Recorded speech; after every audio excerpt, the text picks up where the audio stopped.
Secretary Mattis has just outlined the policy and legal framework for tonight's strike in Syria. I'll address the strike from the military dimension.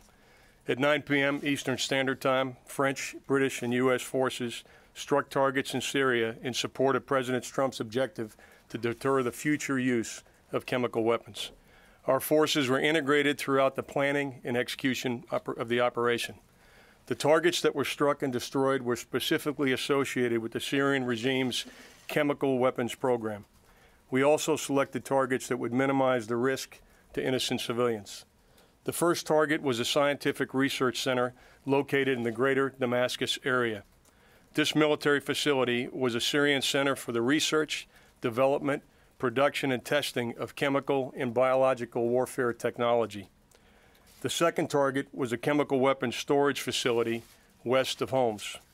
We assessed that this was the primary location of Syrian sarin and precursor production equipment.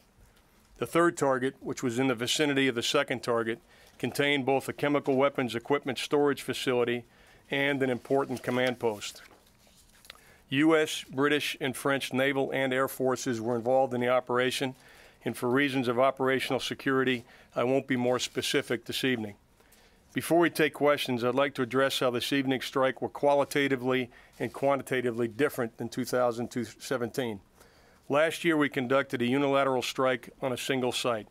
The focus was on the aircraft associated with the Syrian chemical weapons attack in April of 2017.